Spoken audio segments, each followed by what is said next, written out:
Massive pieces of news have been released regarding Man United takeover, suggesting how Qatar are confident that they have won the takeover and how Ratcliffe's bid is potentially dead. It seems as though that it's just a matter of time now for Qatar to be announced as the winner of the takeover. The latest news are coming out from Bloomberg, and we are going to dive into all of them. Stick with me until the end. So recently, Bloomberg has said regarding the state of the takeover that Qatar has become increasingly confident that they're going to win the takeover, and the reason why is that Ratcliffe's bid has some problems structurally that are not going to go away unless they restructure their bid, which hasn't happened yet. After reading Bloomberg's article stating that Sir Jim Ratcliffe's bid is now dead in the water, you start to understand the kind of problem it causes, and I'm going to explain to you as simply as it gets. Apparently, there's a Class A and Class B share structure when it comes to Manchester United. Class A shares are the ones offered by New York Stock Exchange, and all of it are minority shares, companies and people who have no authority in terms of making decisions for the club. Class B shares are the ones owned by the Glazers. Sir Jim Ratcliffe bid structure was in a way to buy 40% of Class B shares owned by the Glazers and allow Joel and Avram to stay and own 29% of Class B shares at the end of the day. But it turns out that it's not going to be legally possible at all because it's going to piss some very rich people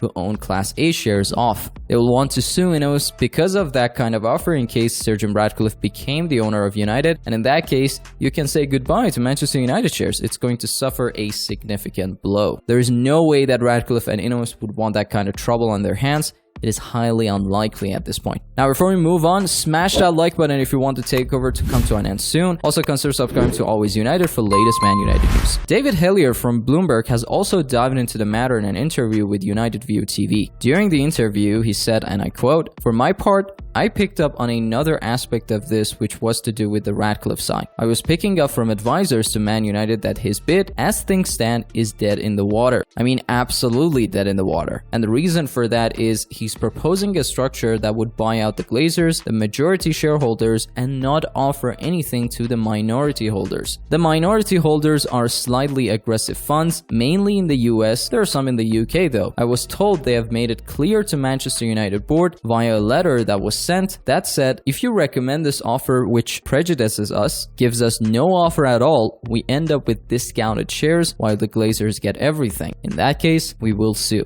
A couple of days ago, also Mirror reported that Ineos chairman Ratcliffe has been handed an ultimatum to restructure the bid. Reports suggest the structure of Ratcliffe's current bid would be to buy out the Glazer family's 69% share in total, but not offer anything to the minority shareholders, which would then raise the possibility of legal actions against them. So any way that you look at it, it's going to be a lose-lose game for Sir Jim Ratcliffe and Ineos. In another report, Bloomberg also shared that those close to prospective Manchester United owner Sheikh Jassim expect a decision soon regarding his attempts to buy the club. Sheikh Jassim's camp are increasingly confident of winning the race for the club. Those within the Qatar's inner circle are said to have privately shared their confidence, though an official declaration of the Glazers' intentions is still yet to arrive. So considering how confident Qatar has become, to me it is not surprising at all, since all the signs are pointing towards the fact that the Ineos bid is becoming more and more impossible for Manchester United takeover. Naturally, Qatar, who have made the fifth and potentially final bid to buy Man United, are now leading the takeover race. But at the same time, one question is lingering in my head as a Man United fan. I'm wondering why this report in regards to Ineos bid is surfacing online